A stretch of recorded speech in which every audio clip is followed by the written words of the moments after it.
Just give me something to start with. A little rest is fine. I'll give you many hours, a minute at a time. I don't care where you came from, but I want you to know I may have to start over. I'm learning as I go. When I'm done, I'll be the one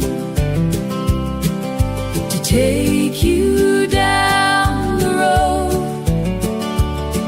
We'll leave behind our troubles, and everyone will know.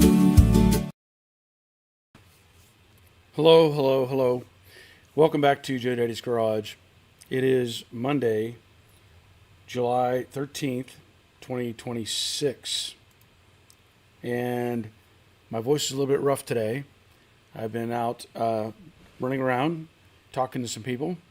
And so I've already used up some of my voice. I actually have a cough drop going to try to help and keep things moving. So I love that video.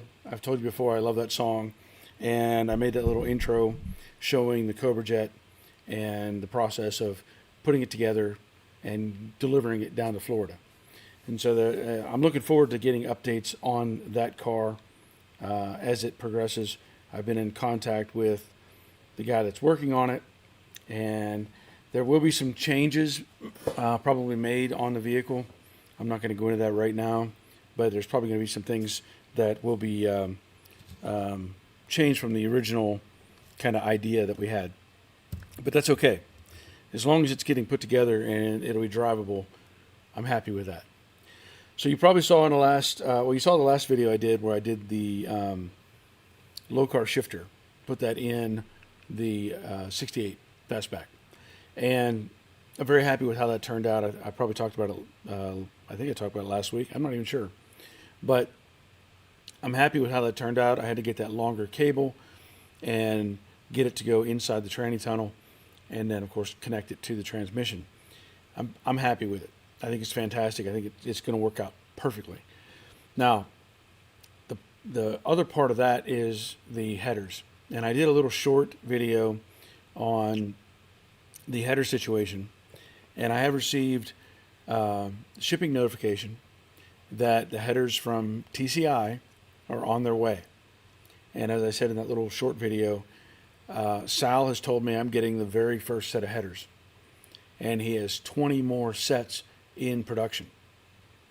So that tells me, one, he's confident that what he's sending me is going to fit, and I hope he's right. I really do. I don't want any problems. You know, we run into these things where a piece isn't made right or it doesn't fit right, and we have to modify it or change it or pull our hair out to try to make it work. And hopefully everything goes smooth with those headers. I don't know exactly when they'll be arriving.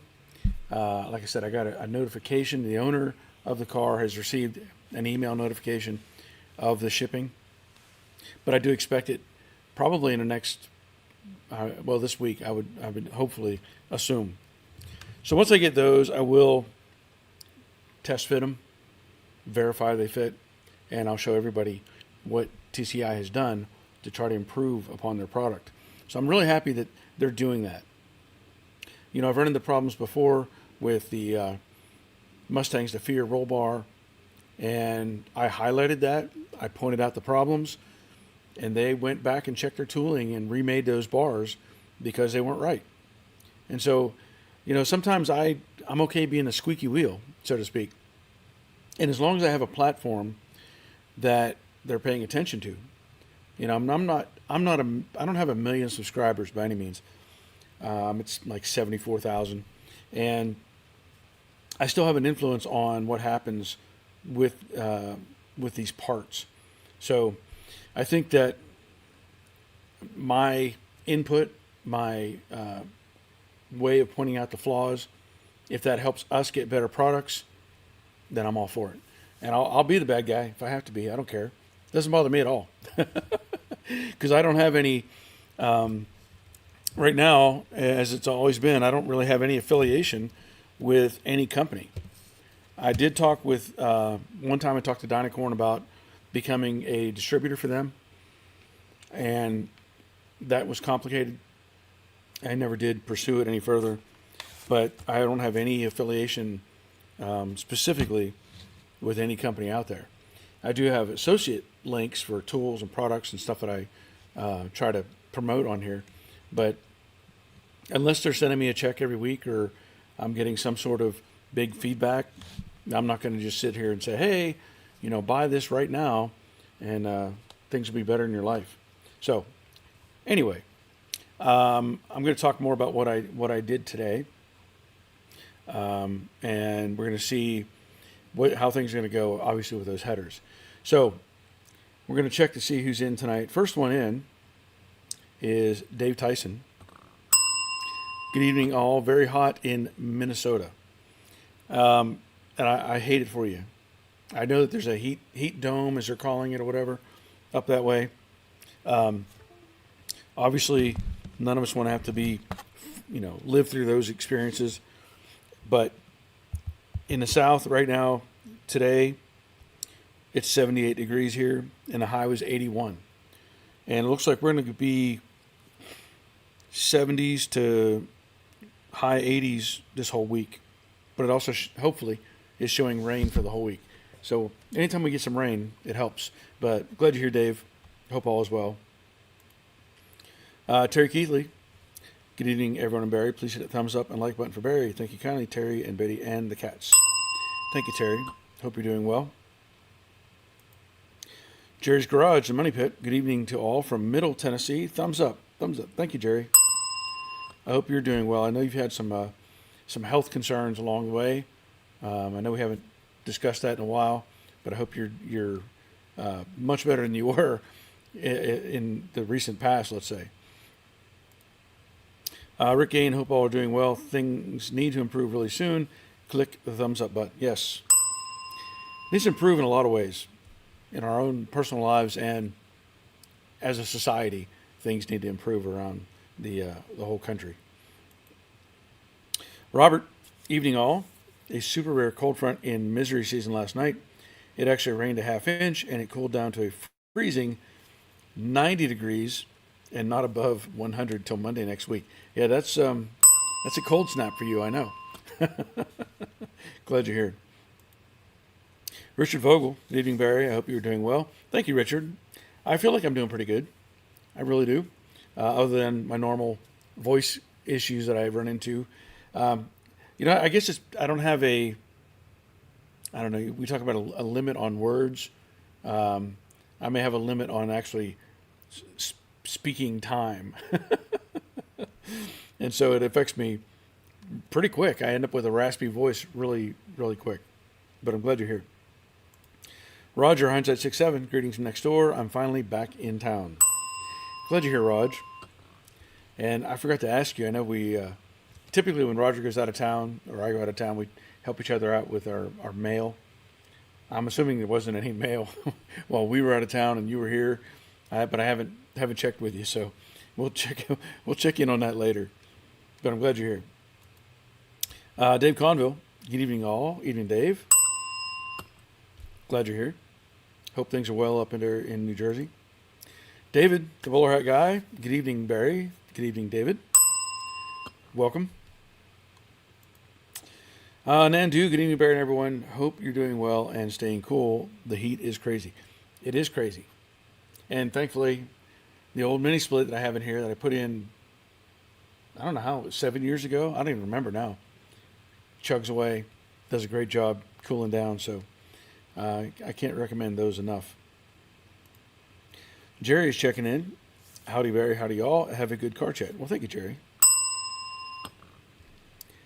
Hey, Matco Man. Hello, everyone. Hello, sir. Glad you're here.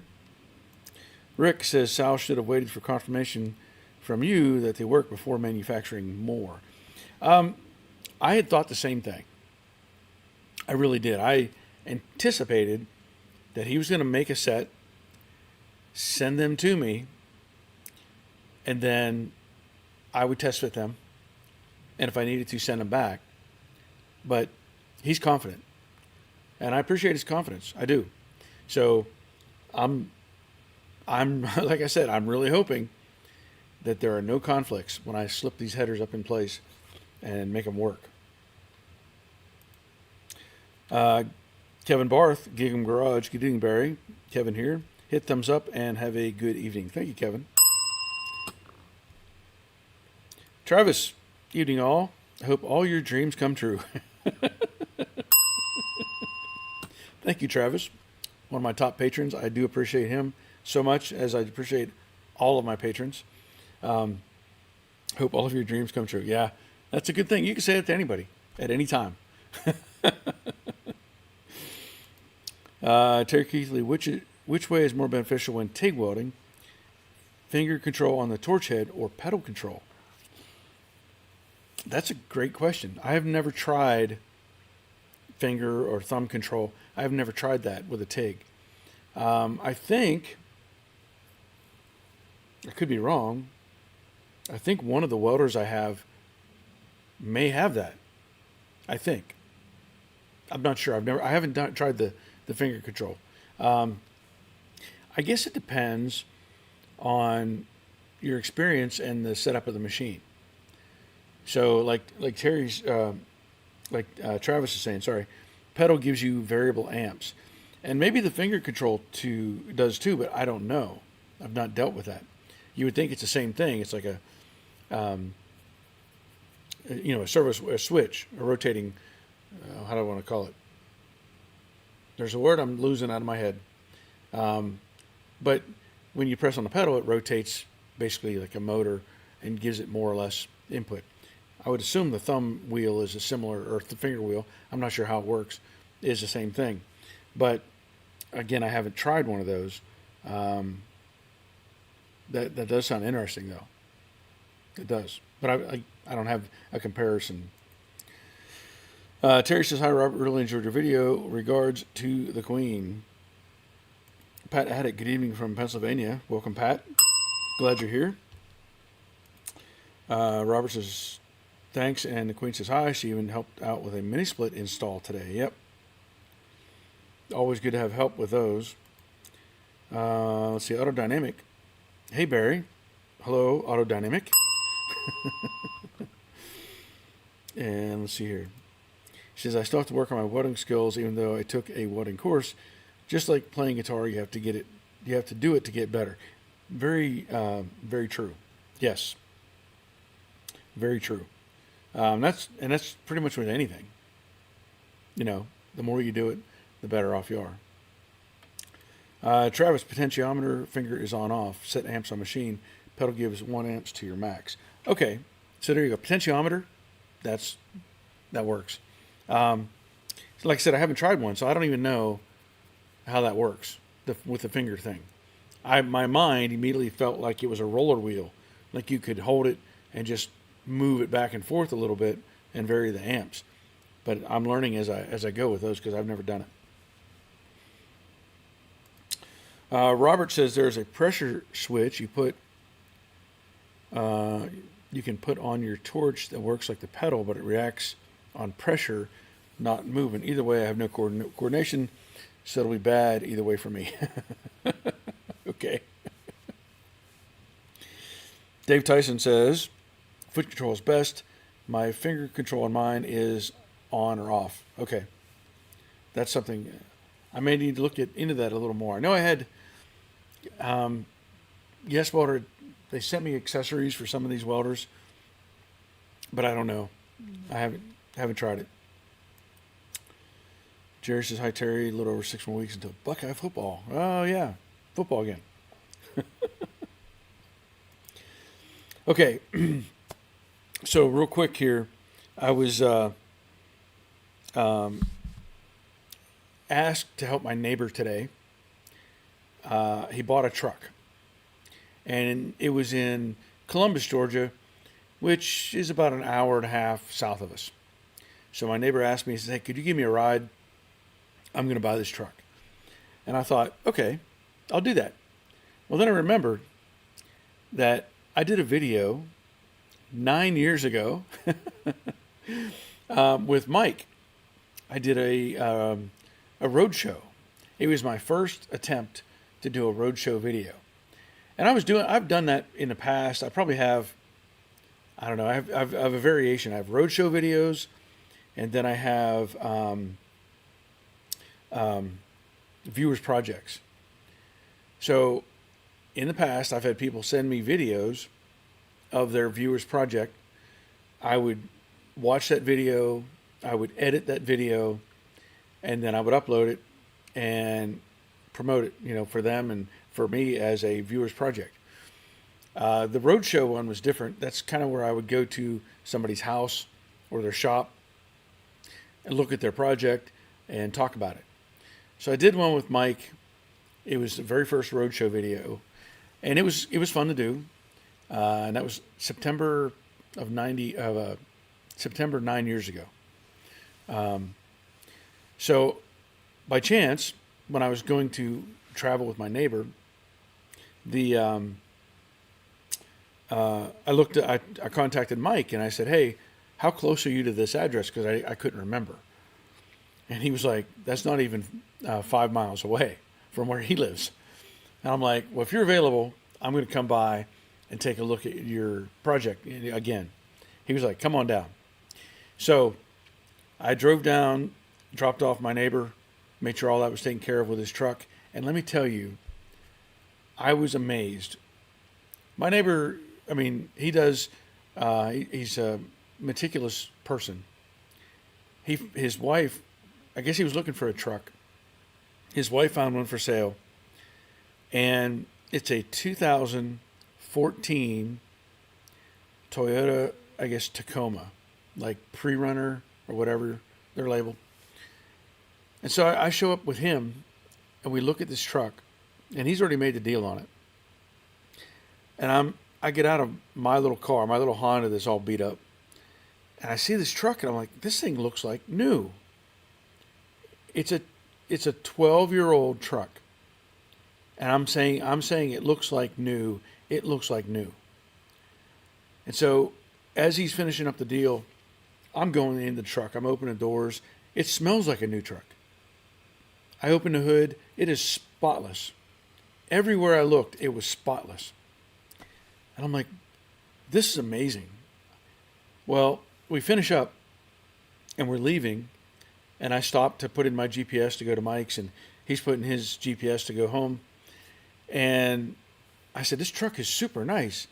He looks at me and he says, "It only has 37,000 miles on it." I was in shock.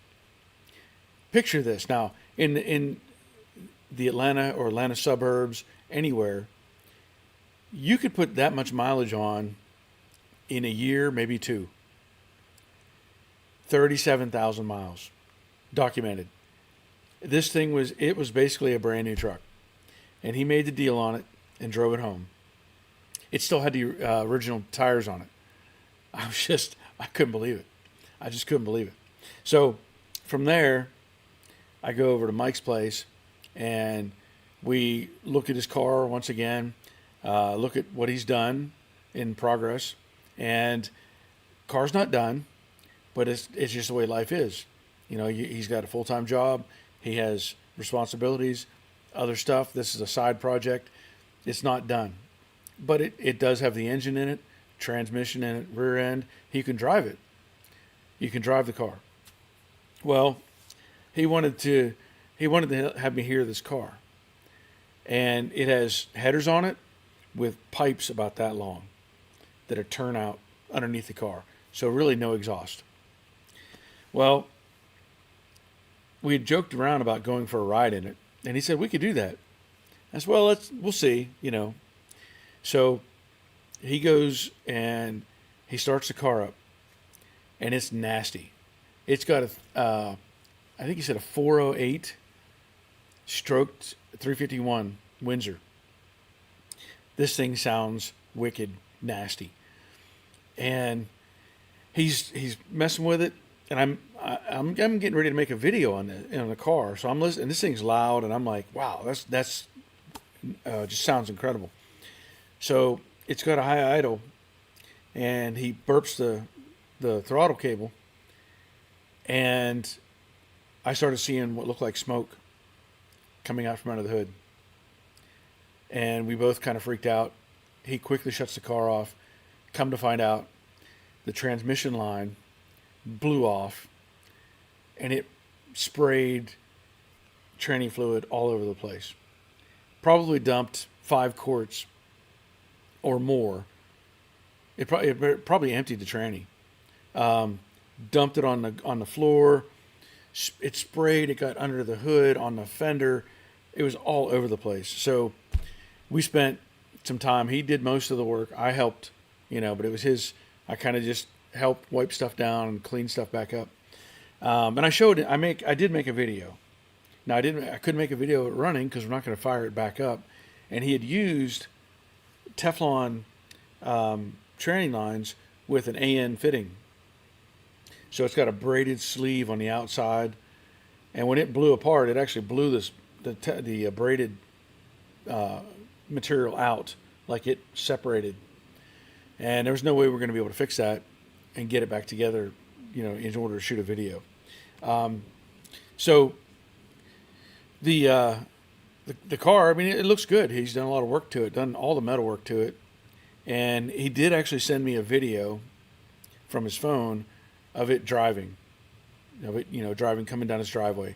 I think his wife filmed it or something. So I'm going to be making a video on that whole, interaction, and try to make that clip of the car running, try to get it on to the video that I will put out. But it was fun to go back down there and talk to him and spend some time together. Of course, we went to lunch. Got to eat. You got to eat.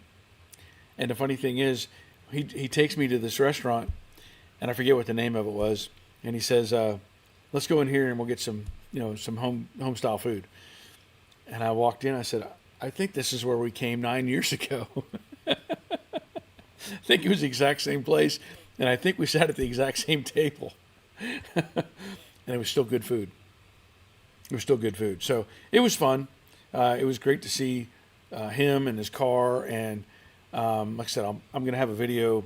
I'll put it together and get it out sometime this week. So we'll see what happens. He's going to try to fix that tranny line. I told him, I said, when you get everything back together, of course, one day get it painted and all. I'll come back down and go for a ride in it then, and maybe shoot another video. And he's like, deal. So we're going to find out if that works. Let's see. Rick Gaines says, Robert, nice job on the radiator video, which I have not watched yet, but I'm sure it's a good video. Terry Keith says, yippee. I guess talking about the football. Autodynamics, what's the plan once you get the metalwork done? Will you get it running, then blow it apart for paint? So you're talking about the 68? Pretty much that's the plan. I want to make sure everything fits, everything works. The wiring may be a secondary thing because it's hard.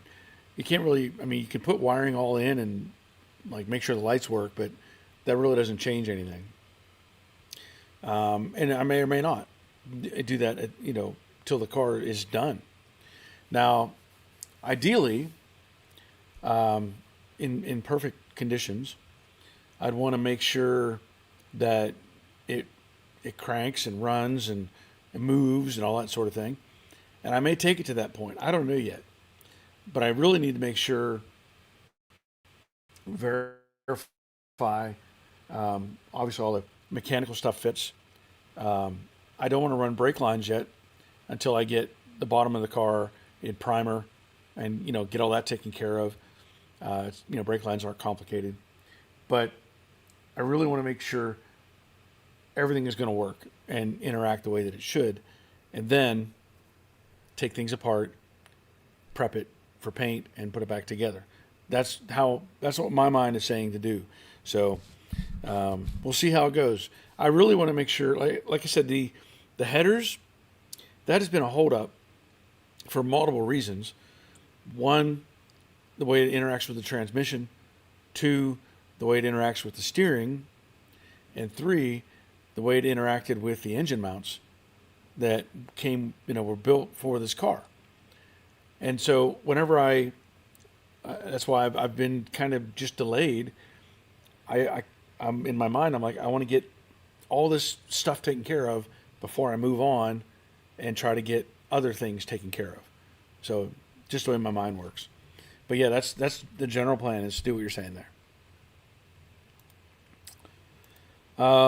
Jiggy Clay, right? I'm gonna say I know it's Clay.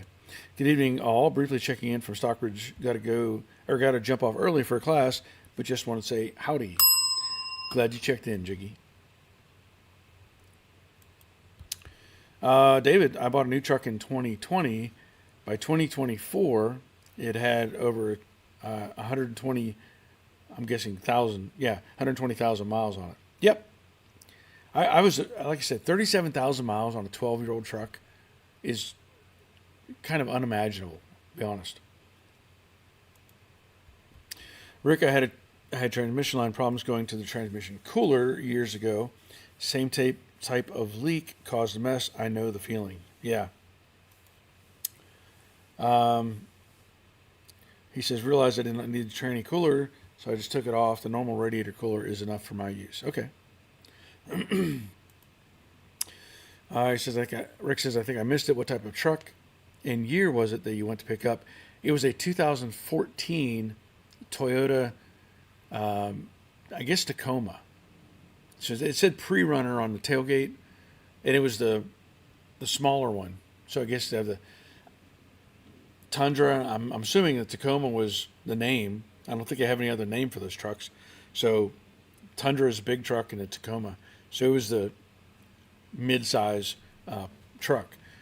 But it looked like, I mean, it looked like there was never anything in the bed. The bed liner, it had a really nice drop-in bed liner with like block-off plates where you could put in 2x4s to hold stuff and stack it up. In fact, it even had in the back seat was a box with a brand new Toyota oil filter, cabin air filter, regular air filter, and something else that the guy and a manual. I'm like, you need a manual? So just all piled in, sitting in the back seat. But it literally looked like nobody had even driven this truck. Zero wear and tear. It could have been put on a showroom floor. And you would have thought, other than the tires being worn, you would have thought it was a brand new truck. I know I did.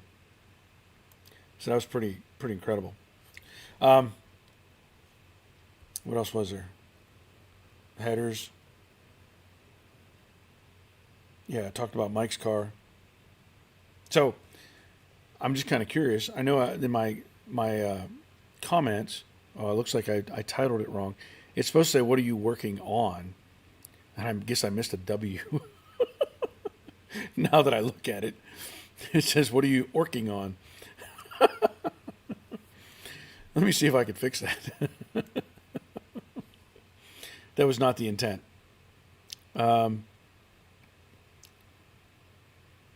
that at?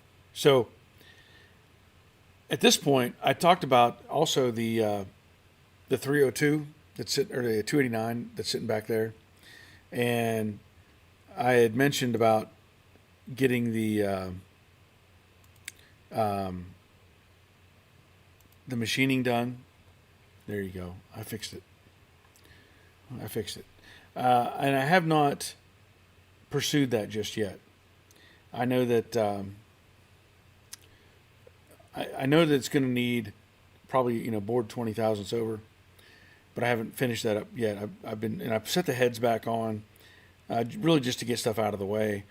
And there's some other stuff that I was working on that was secondary, personal stuff here at home. But I need to get up there and talk to the machine shop. One of the other ideas that I've had recently was I have that other 302, or I say it's probably a 289. It's the same engine. That one that was in the 67 that had gotten water damage. And the more I think about it, the more I should probably just take that one and see if they can even save it, like machine it up. It's probably going to have to go to 60 thousandths. And I should just take it to them and say, here, if you can bore this and get it right, go ahead and do it. I'll get a new set of pistons for that one, and I have to get a connecting rod. So the guy, when he was trying to bash this thing apart, damaged the connecting rod, and I don't think it can be saved. I may talk to the machine shop, but I'm just really considering taking that engine and putting it together so that it's ready to go. Even though I don't really have anything to put it in right now, I just kind of want to sort of practice putting one of them together before I put this one together. That engine is, like I said, it's out of the 67, and that's, it's sitting outside under a tarp. That may become a fastback conversion as well. And I haven't decided how far I want to go with that, whether it'll be similar to what we're doing with the 68, as in, all the body and everything. But this car is going to be meant to be a turnkey with a 302. That Coyote engine. Back up a step. I don't know if I want to put the other one all together and make it a driver with what will be a 302. I haven't decided on that yet, but I feel like if I get the engine together and just have it sitting, I at least get some stuff cleared up, because I have pieces and parts sitting around and it becomes kind of cumbersome. Like, I want to keep this stuff together with that engine, and I don't want to get a mix them up and get stuff in the wrong spots. So I may just do that as a precursor to building that engine over there. But again, there's no rush. The priority is still the 68 sitting here in the garage. Mr. Mikey, I have a 15 Tacoma pre-runner access cab, 132,000 miles. Yeah, this is a 14 crew cab. Yeah, crew cab truck. 37,000 miles. Just remarkable. Glad you're here, Mr. Mikey. I don't know if I told you that before or not. Richard, what brand mini split do you have in the shop? Do you know how many BTUs it has? That is the Mr. Cool. And I honestly don't remember if it was 12,000 or not. There's a video on it, and I talk about it in that video. There's if you go look up Mr. Cool, I probably did 3 videos on that mini split. I did the installation video, and I think I did 1 or 2 follow-up videos, just talking about it and how well it's done. But I want to say it's 12,000 BTU, but I don't know for sure. And my garage, this is where it becomes interesting. My garage is, the working space inside is only 900 square feet, but it has 11-foot ceilings. So if you were to put that in a space that has an 8-foot ceiling, it would really do well. Whereas this has to, and that's why I spray foamed the insulation in the roof. This does well in this space, but everything is insulated. But if you put that in a regular garage that has a closed ceiling, or maybe something with an 8-foot, it would just do amazing. That's one thing I've noticed. You probably saw the video that I did on the. I put that mini split in the sunroom, at Mountain brand or whatever, and that is now the coldest room in the house. The cool air from there works its way into the kitchen, and it helps cool down this whole side of the house. So I'm so happy that I put that in there, as I am with this one that I have in the garage. So it's a great question, but you have to look at the Mr. Cool video that I did to get all the details. Rick, my O2 S10, 145,000 on it, as like new. It is as like new as one can get for 24 years old. Mom likes driving it better than her 2015 Buick. Nice. I mean, those are good trucks. Those are good trucks. Rick, my vintage iron on YouTube has great engine build videos. Okay. I'm going to have to check that out. Dave says, what about the Falcon? The Falcon is, that's what that engine is intended to go into. The Mexican 302 block. That's what it is intended to go into. I haven't done anything to the Falcon. It's sitting, you know. You have these goals of saying I'm going to work on this, you know, in my free time, and then life steps in, and you end up having to make road trips to places and deal with family issues and all that stuff. So I have not had the expected free time that I would have had normally for like my weekends and stuff. But it's sitting in the garage. It's staying safe. But I definitely need to do something with it as well.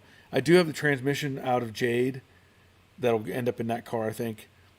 I mean, I have really that engine it's all there. I just need to get it, as with everything, get some stuff done to it, whether it's at the machine shop or other things. Robert, the extra ceiling height helps you in the summer, but hurts in the winter. Talking about this in here being taller, helps you in the summer. Yeah, I mean, I would have to probably agree with that because heat rises, and so the cool air is down under the warmer air, so that makes sense. And in the wintertime, heat rises. So whenever I have that running, I actually have a pair of small window fans that I run and they blow up. So it circulates the air around the room as it's running. So yeah, it helps out with the with that having the fan in the wintertime. Robert, I was going to try to explain it, but it would take too much. Well, okay. I think I think I covered it, at least my thoughts on it, fairly well. Richard, I'll check that video out. Your Joe Daddy's Workshop videos are extremely helpful. Thanks, Barry. You're welcome. And that mini split video, the Mr. Cool, is it's on my Joe Daddy's Garage page. The other mini split is on Joe Daddy's Workshop, but this one, it's on this page, so you should be able to find it pretty quick. Terry says, "Do you have any gobs left?" You know what? I think so, but I think my wife hid them. I don't know where they're at. I really don't know where they're at. I went looking for them the other day, and they're like, I haven't. She may put them in the freezer. I don't know, but there are still some left. I just have to find them. Anthony, welcome, sir. Have you done the back seat install for fastback conversion yet? Nice watching this live. You know, I have not done the bracket install on this car. Now, I did do it on the Cobra Jet. So if you go to the Crunchy Cobra Jet videos, you will see what I did with those brackets. It's similar. So you got the floor brackets for the panels, the trim panels, and those you can index using a lot of reference points. It's not that hard. You can actually use the panels to help you get it in place. But I have not done it on this car yet. And I know we at this point I feel like we're undecided as to whether this will even have a back seat in it, because you won't be able to get in there. You won't be able to access it once the safety bar for the roll cage is in place. So we'll have to look at options of what we can do with it with the back seat. But I have not done anything on those just yet. So, but keep watching. I know you're working on your fastback and trying to get a lot done. And I know, in fact, whenever you had posted a video about the fender fitment and not doing what you wanted, and I was trying to think about what you were asking, because I know you said when you tighten the bolt up, it kind of bows it out. And I know in one of my fenders I did, I guess those have to be aftermarket fenders. The mount flange was actually hitting the rocker panel. So even with a set of bushings in it, spacers, if it's coming up and it's able to catch the rocker, it's going to push it out. It's going to try to make it slide away from the rocker panel, which will make it bulge out. On the, I forget which one it was. I think it might have been a Jade, or maybe it's a Cobra Jet. I ended up making a spacer that was like that tall because I had to. There was no way other way around it. I had to space it out to make that fit. Okay, so I see you're commenting here. But anyway, that's the thing we run into is like these aftermarket fenders, even though you get the spacing right, you could still have a conflict with how the flange hits the rocker panel and pushes it out as you tighten the bolt up. So let me move on. 67 Mustang Resto. Welcome. I'm a couple hours south of Barrie, and I have a 560 square foot garage with 10-foot ceiling, and I have an 18,000 BTU LG mini split. I wish I got 24, but I do like it cool, 67 to 70 degrees when I'm working. Yeah, I'm trying to remember what if this. My mind is one part of my mind is saying this is a 24,000, but I don't remember. I'd have to check the videos to get that information. But yeah, it's nice to have the garage cool, and of course it takes out all the humidity, so that's even a bigger bonus. Rick says, how are the views on the lock install video on the workshop channel? I've referred to my neighbor to the tent folding video after watching him fight with practicing folding a tent. You know,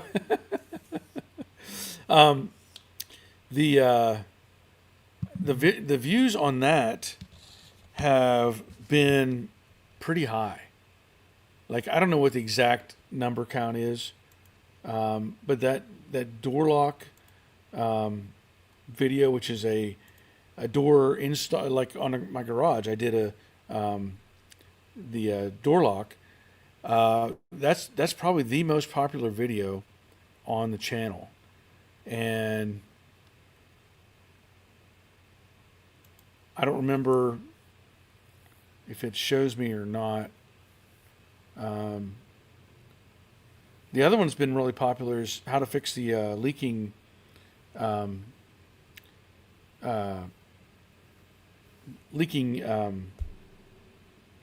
lawnmower tire. I show people how to get the air back in the tire, and you got me curious now. I have not looked at what the numbers are on that one.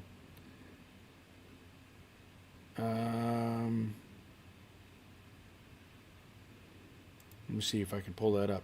Now you got me curious, so I'm gonna have to find out. So that video has 710,000 views. That one. That's the highest number of views, and that is me putting a quick set door handle into the garage. And then the other one was replacing a damaged door threshold. So yeah, that's my highest viewed video on the other channel. Terry says, no, I got them last week. Oh, how I wish. Oh, talking about the gobs. Oh, and I have to go back to this. So Rick's talking about a tent folding video. Now, that was meant, when I did that video, I really was just kind of playing around. Because my oldest son, I think I was playing with the camera on that one, just to show how it worked. But that video has done, I mean, I don't know what the views are on it, but I think it was beneficial to do that. And there are people that struggle with those. Like my son couldn't figure out how to put the tent back in. And it's one of those I talk about, sequence is scored, as we talked about in the military. So whenever you're doing something, there is a reason for doing things in a certain order. So that is, I hope that helped your neighbor out. Let's see. Robert, the BTU of the unit is dependent on many factors. Building type, insulation, air leakage, climate, etc. But do some figuring and go bigger, since you likely won't be keeping it at a steady temperature. Yeah, that's a good plan. Anthony, I want to epoxy my floor beforehand because I can't afford the $4,000 to $5,000 for all the seat conversion and covers and such. so I'll have to weld brackets later, which is going to be a pain, but I can't install. He said I cut the inner brace and it worked great. Oh, you say got the fender straightened out. Cut the inner brace and it worked great. Fender fits so much better, and the mount flange, he grinded it down and saw it at the last minute. Okay, there you go. So he says you want to epoxy your floor beforehand because I can't afford the $4,000 to $5,000 for all the seat conversion and covers and such. Okay. Okay. Well, you can still put in like the floor brackets for the side panels. You should be able to put those in and use the side panel as a reference to get that dimension, because when the side panel goes in the back, it hits the B pillar, and that gives you your drop location for that bracket, because all it does is keep the seat that from moving when somebody gets in there and sits against it. So you could put those in for sure. And I don't know, I have to look at the other pieces to try to make those work. But anyway, I know you can get those ones in the floor and get those in the right spot. Robert says, I want to say yours is an 18K you put in. I have a 12K and a 9K and very well insulated now. 18 is probably more right. I think I'd agree with you on that. Amir, hi Barry, 4:40 in the morning here. Got to go to the toilet, saw the notification on the phone, thought I would say hi. Well, thank you for checking in. On your way to use the restroom. Happy to have you here. I really am. I know you're across the world, and I think it's fantastic you follow along. That's cool. Michael Pagliarini, evening all, just getting home from work. Long day. Yep. They all seem like long days, don't they? It seems that way. Richard says to Robert, thanks for the mini split info. Yeah. I've been very pleased with the mini splits. In fact, if I could, and I've talked with Robert about this, I think I would put mini splits in my whole house. Ideally. We have 2 regular air conditioners, and then I have that one mini split keeping the sunroom cool. And I know it becomes a bit of an issue when you start adding these on around your house. You got these boxes that have to sit outside and all that. But the reality is they've got to be more efficient than a regular unit. Like in our case, we have all of our ductwork up in the ceiling, up in the roof. Well, that gets hot. The ducting gets hot from that. Even though it's insulated, it's still going to hold the heat. You kick on, the air conditioner kicks on, it has to blow all that warm air out of those pipes, out of the ductwork, blow that into the house, and then start cooling and get that cycle moving. And so you're being forced in some warm air that you have to eventually cool down. And I know the units we have are very old, so they're not super efficient. But the mini splits, I was thinking about it. I'm like, well, you can get a mini split now for $500 or less, really, depending on the size and what options you get. And I know you can add, like have them do 2 or 3 rooms, I think. I know you can have 2 rooms for sure. I don't know if they'll do 3, but you'd have to duct them in, get them, put them up on the ceiling, give up that space on the wall, but you don't have to have them running. That's the beauty of it. If you don't have a room that you're, using, just don't turn that one on, and let everything else, cool down if you wanted to. So I really wish that I could do that, but I have to. There's a lot to consider, and a lot of it is power source and getting it all into the house where I need it, all that sort of thing. But it would be. In fact, if we had a smaller house, I would definitely put mini splits everywhere. Everywhere. Richard, central air conditioning is very expensive to run on Long Island. The mini splits are ideal. Yeah, they are. The window units, they work, But like one I had in our sunroom, I grew to hate that thing because I'd have to take it out when winter came, and it's cumbersome. It's awkward to move. You have to get it out of the window. Make sure you don't break the window. Make sure you don't break the framework. Don't drop the thing. Don't damage it because it's not insulated. You know, you have the little covers on the side, but it just was, I got so frustrated with it. I just did not want it anymore. And the mini split was the perfect choice. And Robert is responding, saying, no problem. I have also been wanting to convert all over to them as they are way more efficient and more comfortable. There are multi-head units but you need copper line sets for them.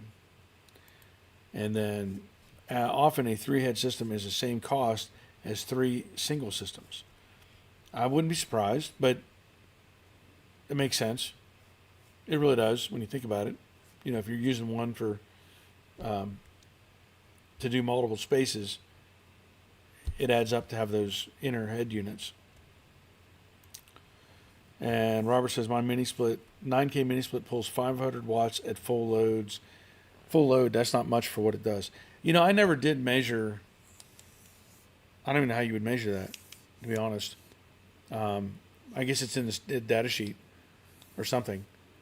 Because that one I put in on the sunroom, I don't know what it actually draws. It's on. It runs the whole day though. I let it on just to help cool down that end of the house. I have no idea what this one pulls, but I can tell you, I turn this on in the morning, let it run all day. It doesn't shut off. That's fine. I turn it off at the end of the day, and it keeps the temperature in here stays pretty cool. And overnight, it's still pretty cool when I come in the morning. Turn it back on, but the electric bill for this garage is never more than like I don't know if it's not even $60 a month, and that's with me running lights, air compressor, welders, whatever. So I'm okay with that. Let it run, let it do its job, and it hasn't failed me yet. So knock on wood. Michael, I have been doing side work with my neighbor installing Pioneer mini split systems. That's a good side job. You know, I put in that one here, and I had never. I used a Mount Man mini split from Amazon, and I had never vacuumed down something like that. So I bought the vacuum pump, followed the instructions, works like a champ. So I have no qualms about doing one of those. Todd, I just put a Amazon 12,000 BT mini split in my garage a month ago. 450, best money ever spent. 92 degrees outside, 70 degrees in my garage. I agree 100%. This garage overall is probably cooler than the inside of our house. This garage. Now our house is built in '86. The insulation is not the best. 412 pitch roof, so there's hardly any room in there to go up and work on it and do anything. But this tends to stay cooler overall than the entire house, with 2 main units and a mini split.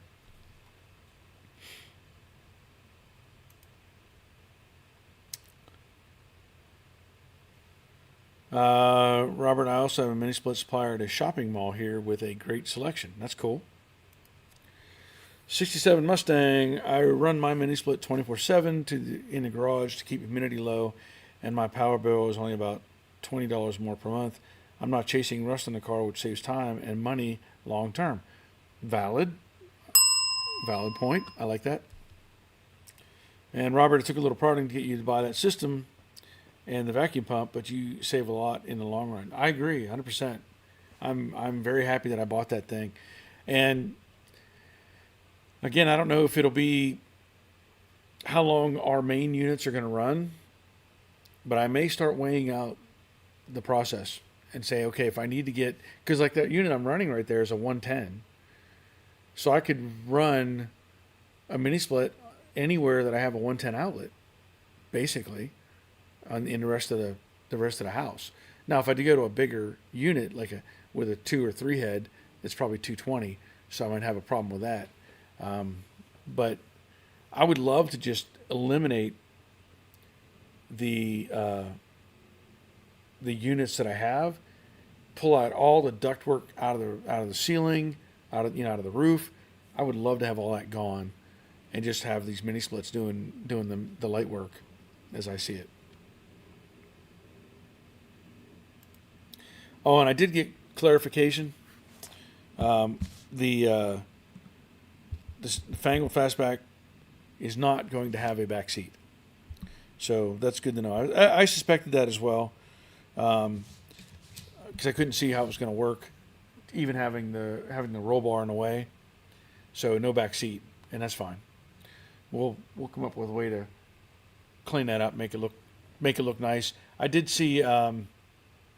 I saw one video of a guy who built, and I don't know how far we want to go with this, but he actually built a platform back there that he could put stuff without it sitting on the footwell.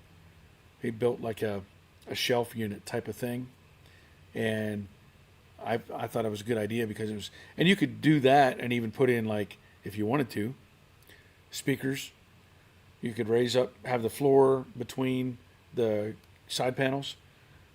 And I think if the guy did it right, I'm trying to remember, because I made something similar when I did the dune buggy. I don't know if you remember seeing my dune buggy, speed buggy as I called it. So that dune buggy, when I was building it and modifying it, I built a back seat that you could sit on, and it was a raised platform. It was really meant to be a trunk. I mean, people could sit there, but it would not make sense to sit there. But I made it so I could tilt it up, and I had put in the elevated section, I mounted 4 speakers, so that the speakers were right behind the operator, and that allowed me to open it and put, if I wanted to store stuff in there. So maybe that's down the road. We'll look at that as maybe something idea, but that's going to be further down the road.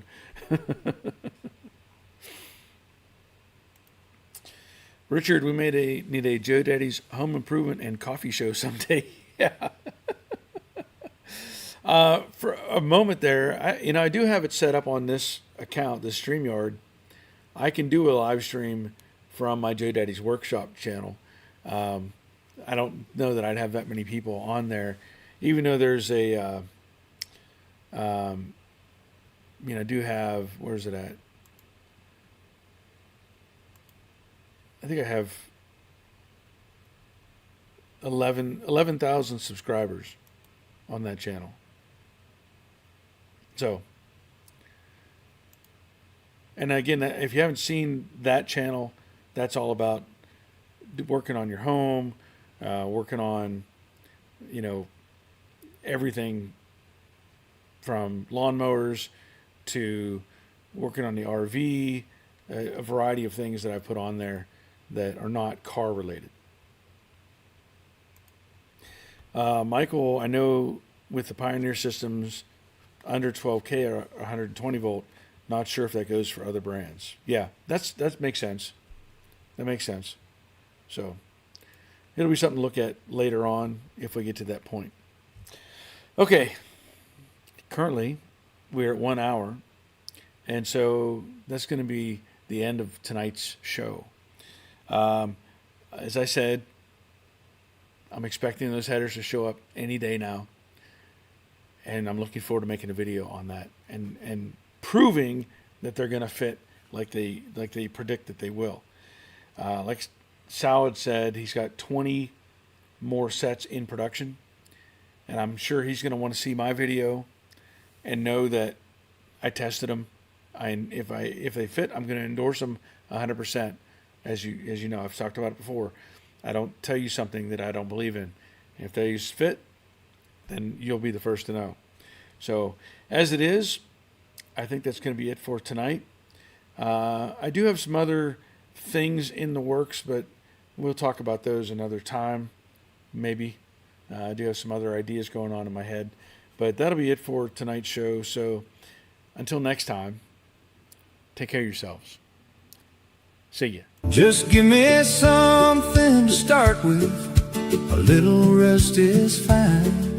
I'll give you many hours, a minute at a time. I don't care where you came from, but I want you to know I may have to start over.